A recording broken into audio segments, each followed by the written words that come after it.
Scientists are releasing a new warning about the threat of a massive supervolcano eruption, like the one under Yellowstone National Park in Wyoming. The European Science Foundation has released a 70-page report called Extreme Geohazards: Reducing the Disaster Risk and Increasing Resilience. It references the Yellowstone supervolcano. Northwest Wyoming, land of geysers, mountains, and lakes, is also sitting atop a supervolcano. And it just took what scientists describe as a deep breath. The Yellowstone volcano is one of a half dozen or so tantrum mountains that earned the title supervolcano because its eruptions can eject nearly 250 cubic miles of ash, dust, and gas. For comparison, that's about 1,000 times the volume of Mount St. Helens eruption in 1980, which was in itself a pretty big deal. But you shouldn't be surprised. Yellowstone is famous for its hydrothermal features like geysers and hot pots and fumaroles, which are all products of this volcanic hotspot, where half-melted magma swells up close to the Earth. Swarm of earthquakes have hit Yellowstone National Park over the past week. The park is home to a massive supervolcano that could erupt at any time.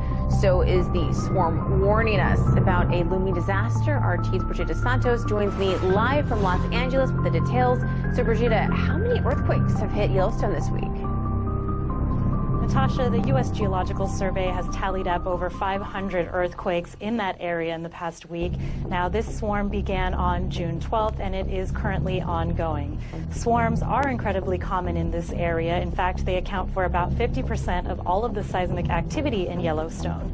And these are quakes that are ranging from 4.5 in magnitude to below zero. So I'm not sure whether there's much cause for concern right now.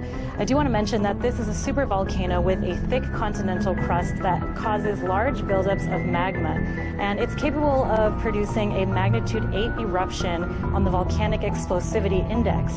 That means the explosion could be 2,500 times larger than the Mount St. Helens eruption in 1980, which is regarded as the largest and most deadly eruption in U.S. history. We're talking about a sleeping Godzilla underneath Yellowstone that, if it erupts in a maximum eruption called Category 8, it could literally tear the guts out of the United States of America. Instead of having 50 states of the Union, we would only have 30 states of the Union. Now that's Category 8. This report looked at Category 7, which is much more likely once every 1,000 years rather than once every million years. That means in every century, there's a 10% chance that somewhere on the planet Earth there could be a supervolcanic Category 7 eruption. That's the danger. Pretty scary prospect. I want to just show people what we're talking about here when we talk about this supervolcano, and we have a little thing to show you, a map with some of the details. So that's where it is. It's beneath Yellowstone. It's been there, as we know. I guess this has erupted 3 times in 2.1 million years.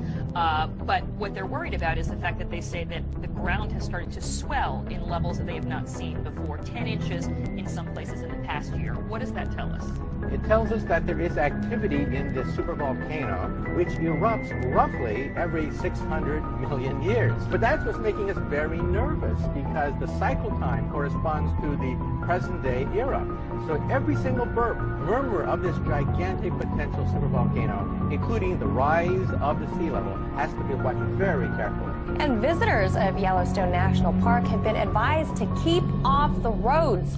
That's because the heat from a supervolcano beneath the Earth's surface is melting away the asphalt. Park officials have closed the 3-mile-long roadway known as Firehole Lake Drive and have asked visitors to park on the sides of the road. Park officials warned that stepping on the seemingly solid asphalt could create an illusion, and you could quickly find yourself stepping into hot water. Water buffalo stampede away from the sea. So maybe it's not surprising that this video was shot about 2 weeks before an earthquake measuring 4.7 rattled Yellowstone this past Sunday. There are several major curves, or threat curves, I call them, to the people of Earth. Geophysical changes, geological changes, astronomical changes, political changes, threat of war. All these factors are playing heavily upon people's minds today. The earthquake thing, I used to be able to predict them fairly accurately. between 70 and 90% on a given week.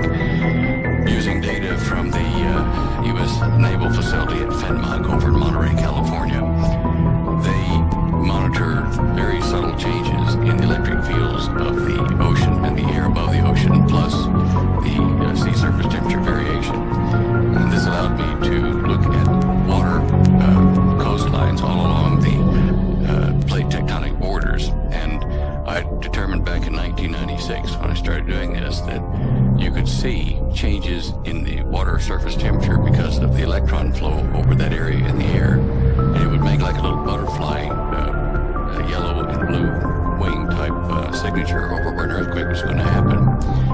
And I perfected that technique over the years until 2005, when the Fenmont facility, the Navy, put up a new constellation of satellites and new programs on a new Cray computer. And they did not allow me to then access the files I had before to generate these reports. Strange enough, they were I was accurate enough that the Association of Island States, or island countries, if you wish, asked me to explain how to use it so that they could use it to predict tsunamis.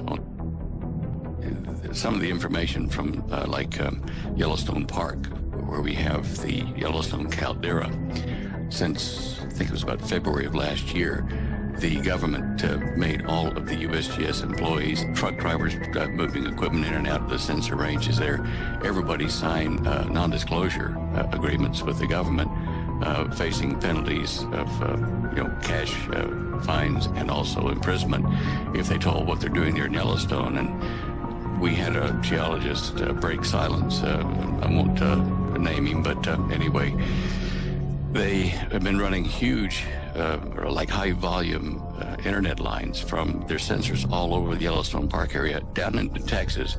I think they may be now switching it over to the NSA facility in Utah. One of those catastrophic supervolcanic eruptions may be, several 100,000 years between times, but what they're doing now is they're measuring the increased appearance of helium, an isotope of helium gas, which was buried way down deep underneath the Yellowstone. And when that starts to release, it means that there's geological activity down there in a deeper pool of magma, which they have recently. Well, the bottom line is we're going to see trouble with Yellowstone. We're going to see trouble with Lake Taupo caldera down in North Island, New Zealand. Both of those are under severe stress from different types of tectonic plate movement, but they are both supervolcanoes. And Lake Taupo erupted last in 87 AD. It sent up so much ash from the southern hemisphere that the Chinese astronomers at that time recorded 3 days of darkness after the eruption down there. Now, USGS has been told not to panic people because it hurts real estate values in the economy if it gets too serious. But people who read between the lines will see that we're being warned by USGS, by drills and just kind of subtle warnings in the newspaper in California that earthquake activity and hence some volcanic activity is somewhat imminent, and they're trying to get people to gradually readjust their circumstance without causing a panic. Mind you, with all the illegals in California, I guess if that fell into the sea, it wouldn't be a great loss, but still, you got to give them a chance. The new plasma pool they found deep down has opened up a vent to the northwest, heading toward Mount St. Helens direction. This one is a very deep vent because when the Fukushima earthquake occurred, on that day I was watching the seismic helicopters at Yellowstone, and one of them in the northwest corner picked up and rang like a bell before the normal shock wave could have even reached the United States.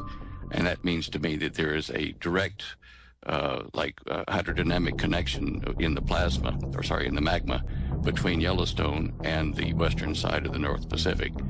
This is what they're watching because it will be a prelude to New Madrid. It'll be a prelude to a number of other volcanoes and breaking up of the west coast. So the Yellowstone caldera is kind of a new kind of instrument in addition to being a threat. I wanted to jump in here real quick tonight and share an email that I received from a guy that I knew a long time ago, a very trusted individual that has in certain ways risked his life for me, and same as I did for him. But he sent me a very disturbing email today, and you can see right here, this 8:06 p.m. exactly, like 17 minutes ago. It took me a minute to get everything set up. I am not disclosing this individual's name on the email. It's just not going to happen. But let me read the email for you. It says, "Hello, Tom. Just wanted to take a minute to give you a heads up.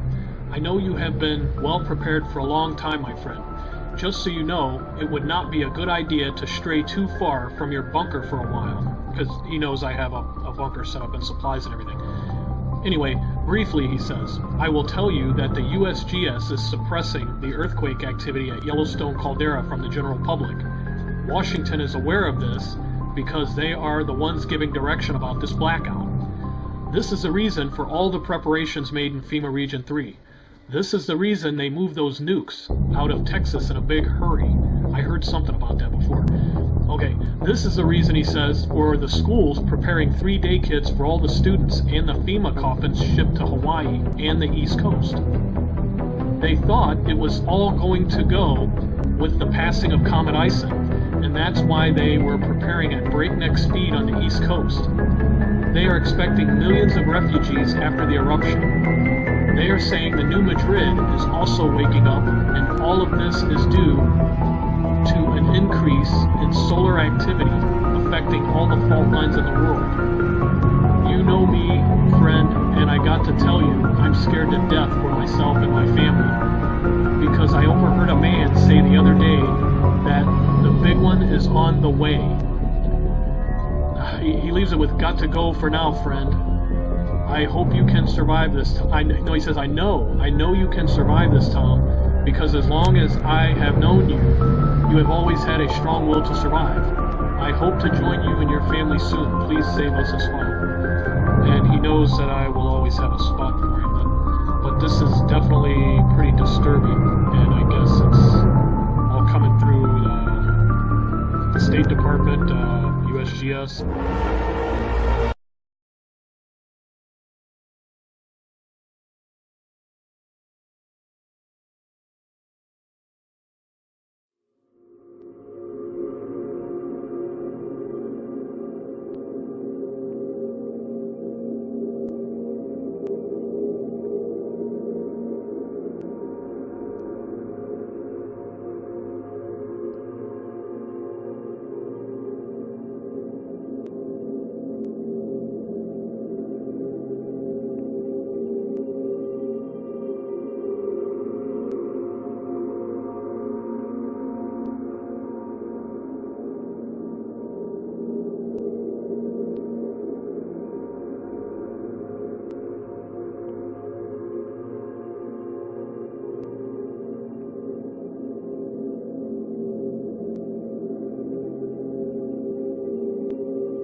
The scary part is NASA just discovered a very similar blue star.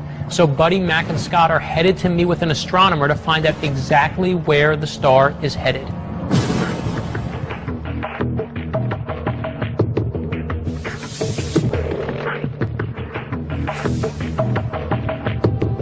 I think you're referring to HEO 437. It's an amazing object. Maybe 1 in a million, maybe 1 in a billion. Why is it blue? Is it because of the speed? It's blue not because of the speed, but just because it's a relatively young, massive star. So it burns hot. Hot objects look bluish. So that's not so unusual. What's unusual is that it should have died by now. It was thrown out of the Milky Way 100 million years ago, and those stars don't live that long. So how is it now, 60,000 light years out of the Milky Way, still alive? This is an anomaly that you guys are scratching your heads over. The best hypothesis is now, that's consistent with the data, is that a pair of stars had a close encounter with a giant black hole in the center of our Milky Way, which resulted in them being thrown out at a very high velocity. And it's been traveling out from the Milky Way for 100 million years, and in this process, it looks like the two stars merged into one star. So it's living longer than it would normally. So maybe these blue stars do exist. What makes me uncomfortable is when the science starts agreeing with these Hopi prophecies.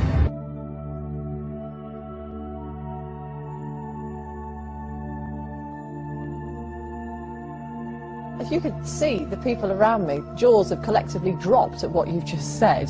I mean, we appreciate your candor, however, it doesn't help the rest of us, does it, or the rest of the Eurozone? Say this, listen. I would say this to everybody who's watching this. This economic crisis is like a cancer. If you just wait and wait thinking this is going to go away, just like a cancer, it's going to grow and it's going to be too late. What I would say to everybody is get prepared. This is not a time right now to wishful thinking the government is going to sort things out. The governments don't rule the world. Goldman Sachs rules the world. Goldman Sachs does not care about this rescue package, neither does the big funds. So actually, what I would actually tell people, I want to help people. People can make money from this. It isn't just traders. What they need to do is learn about how to make money from a downward market.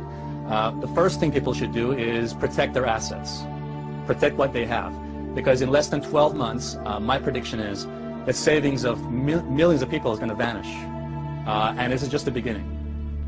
So I would say be prepared and act now. The biggest risk people can take right now is not acting. Alessia Rastani, thank you very much for talking to us. Do you dream about the economy at night? I try not to. Yeah.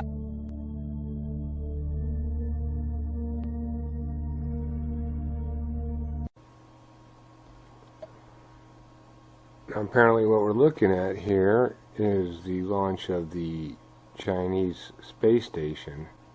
There are several forms of this video out there on the net, and they all point to each other and give credit to each other, so I don't know where this initially came from.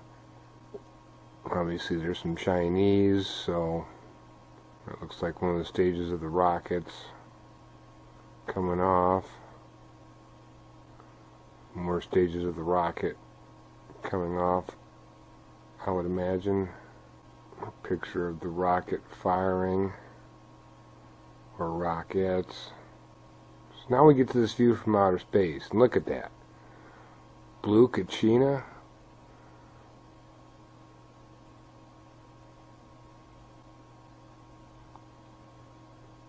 Is this another inconvenient planet type thing? We got YU-55 coming in here soon.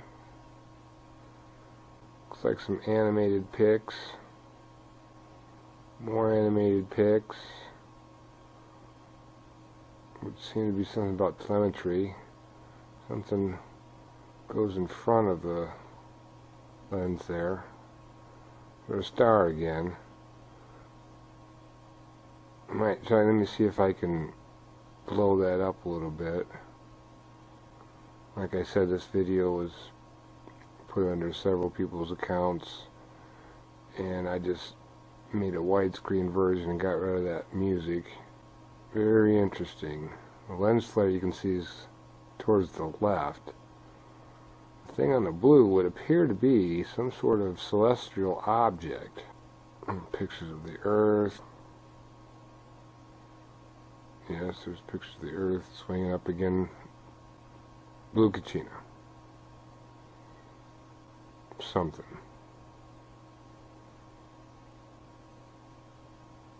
Blue Kachina.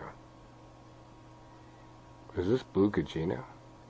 Does that mean Red Kachina's next? Lots of interesting things in space with all the activity of Sun, YU-55, this drill, these dates.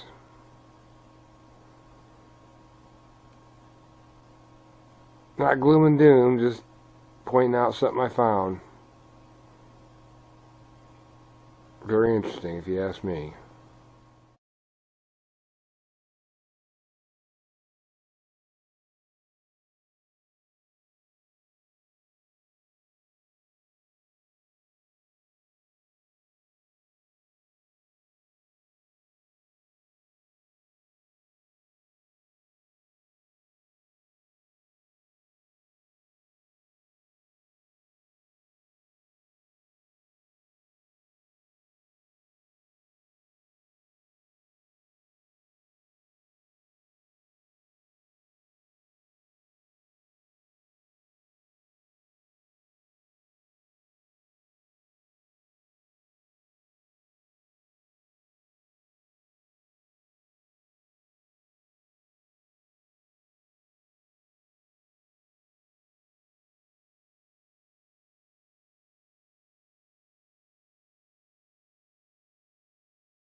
You to vote on the news, and here's the winner. There's a huge, hidden, heavenly body right here in our solar system. Evidence is mounting that either a brown dwarf star or a gas giant planet is lurking at the outermost reaches of our solar system, far beyond the planet Pluto. According to the British newspaper The Independent, the object is 4 times the size of Jupiter. Experts say the presence of such a massive object could explain why a barrage of comets has been coming from that direction. Well,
November 9th, 2011, about 4:30, quarter to 5 in the afternoon. I'm in southwest Arizona, and this is day 2, filming this mysterious spot just below and to the right of the sun. I have no idea what that is. I never stake claim to what actually I think it is. I don't know what it is. However, on my video I put up yesterday, a lot of people have said that that's the blue Kachina. Well, I did not know what a blue Kachina was, so I Googled it, and sure enough, there are other people who are capturing similar pictures as this one and labeling it as the blue Kachina. Other people have said it is a planet. That's very possible. However, I don't think the planet would be visible that big anyway. And some people have said that I faked the video by filming it through my car windshield. Well, let me point out the fact that there's my car. I'm not in the car. And let me do a little walk around here, so you'll be certain I am not inside of a car. And again, there's my car. So I have no idea what that is. It could be anything really. Let me show you what a lens flare is. See those little 2 dots I got circling the sun there? That is what I consider a lens flare. And the one that's underneath the sun there, it's pretty much stationary, so I don't know what it is. You guys tell me.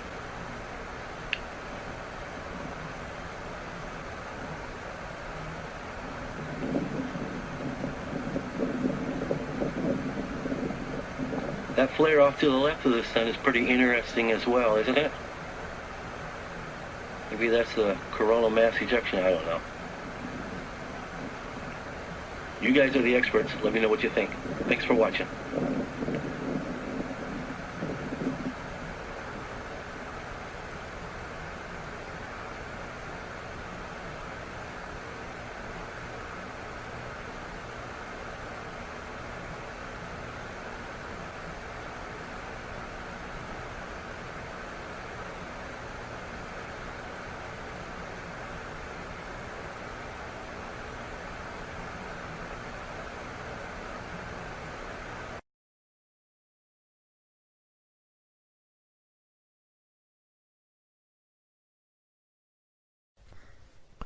So we want to thank Guy out of Florida, 8-inch telescope.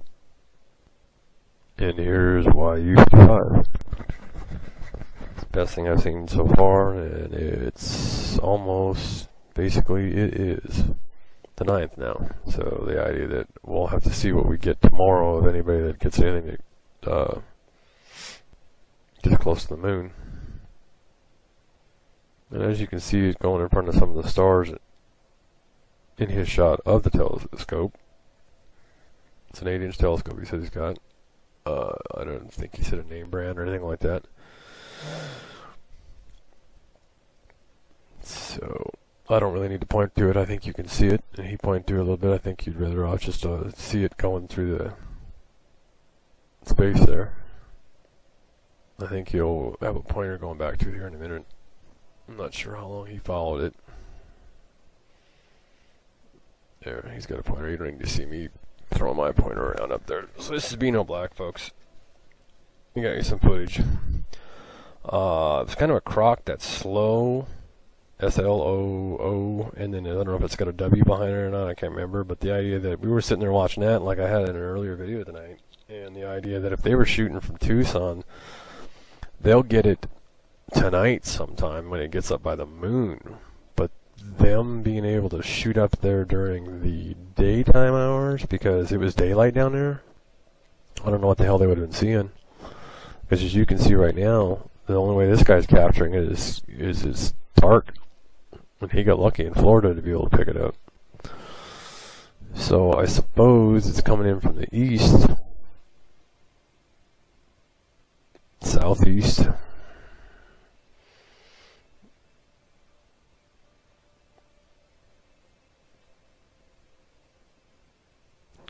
I.e.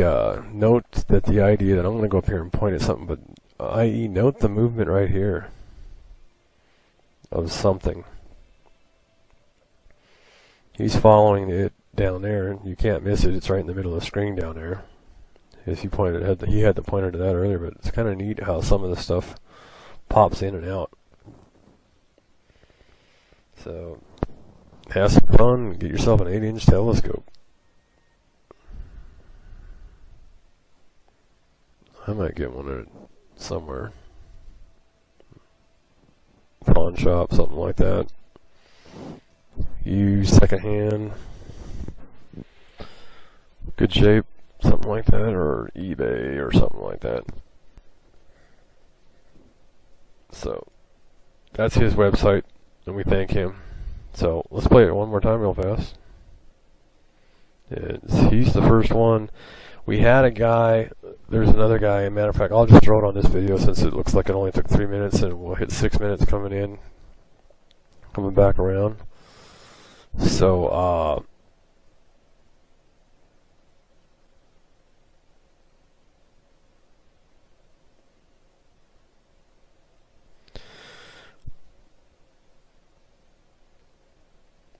so that's pretty much it. So, idea that I suppose if it was hit the moon, it could do some damage, but otherwise it's just going to be pretty neat.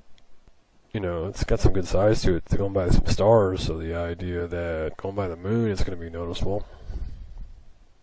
So it'll be interesting to see what we get. I'll hurry up and pop out of here. I'm going to go to AllGuard. I'll go to the Fireball Network and see if we get anything there. But the idea that Fireball didn't show anything after 12 UTC on the 8th, and that was way early.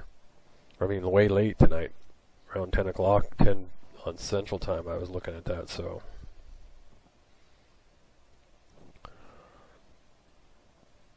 So I'm even kind of guessing at the idea of the size of this thing. And if you can pick up something like that on an 8-inch telescope out there in space, that the idea that that's a size on this thing, if you rethink about it, is the idea that I don't go for the aircraft carrier size 400 meters. I go for the 4,000 meters that the one guy said it was. So and this guy from Carolina, you'll see in a minute, I'm going to play his.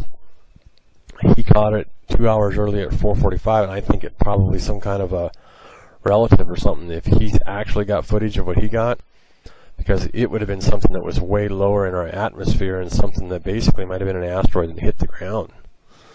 Because he got it from not looking through an 8-inch telescope like this guy got this. So it's going to be interesting here.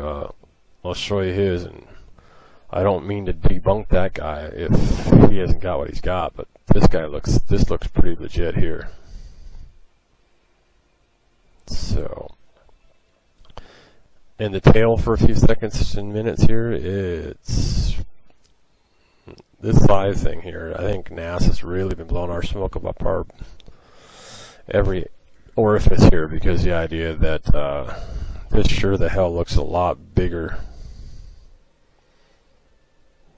than a 400-meter object in space. Okay? So, let's check the guy out in Carolina's footage.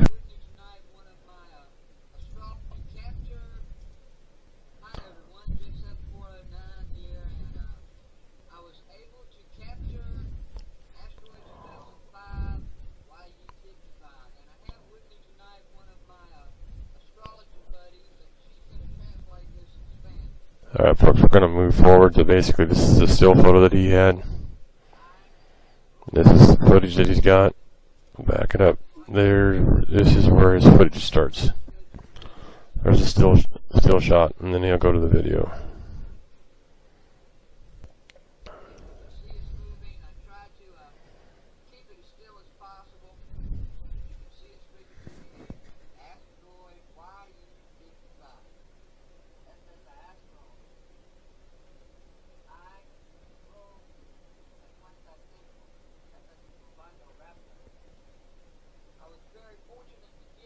I had no idea I was going to get this when I went out. I just caught it by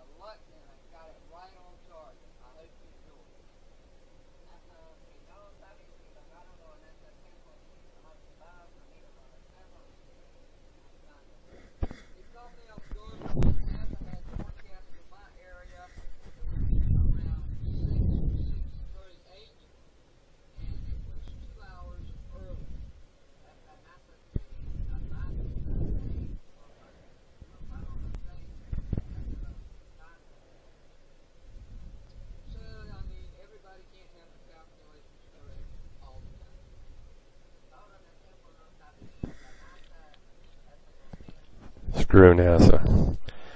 So, we'll end up finding out tomorrow. There'll be more people.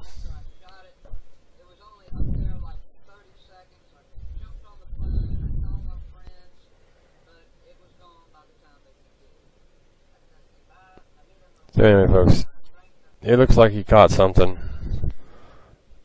Either that or he's caught us in the milk like a fly, because it looks real. So, but it's still kind of, I don't know. We'll end up finding out. He got this in Carolina. So,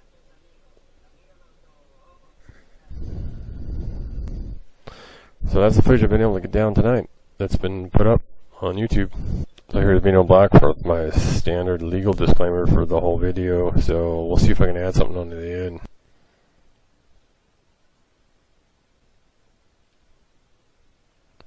November 8th, 2011.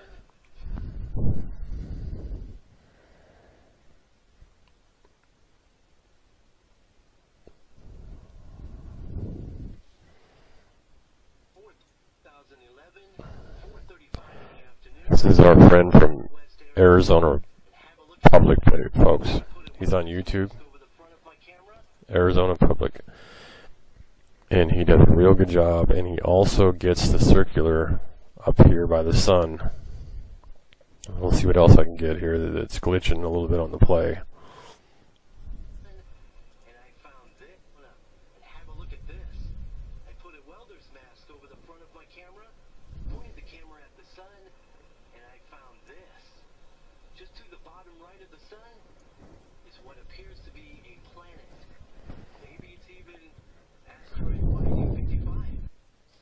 So, folks, he has caught the baby planet. Okay. He's got the baby planet. He had a welder's mask in front of it. And I gotta pause our recording to make sure that he comes playing through, alright? Okay, folks, so I'm really encouraging people to go out and record the sun as much as you can if you can get a hold of welding glass, because check what he is catching here. He is getting, there's a circular there, okay, folks? He is getting what we've been looking for with the shade that he had at the sun down there. And he does have the baby planet here, folks. This is not superimposed anything, okay? He actually has caught what we've been seeing down at Nehemiah Station, okay? So you can check that there out. That is awesome there. And he gets other features through here too, like here, and there was also every once in a while I've caught the circular here, and I just don't got it coming right now. Let's hit play.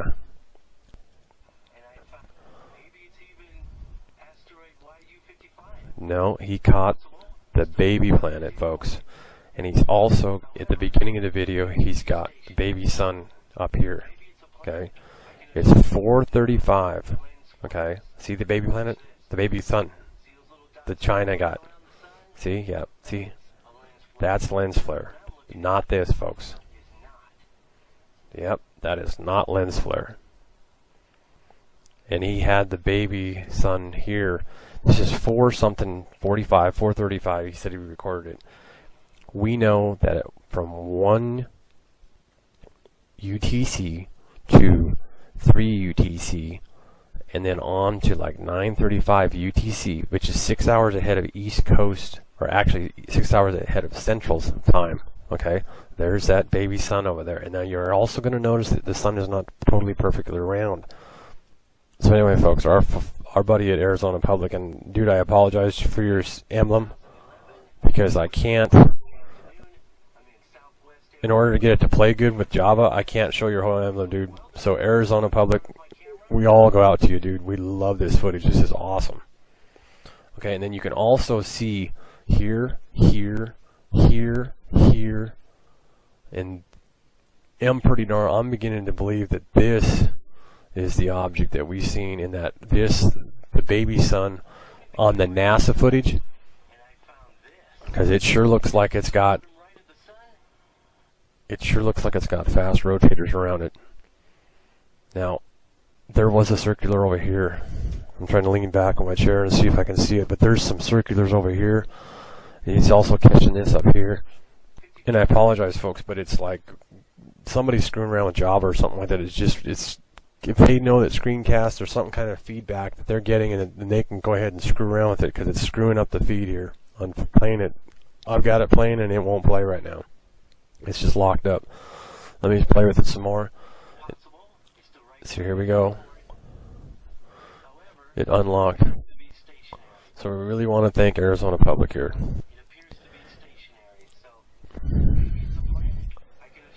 And as you can see, folks,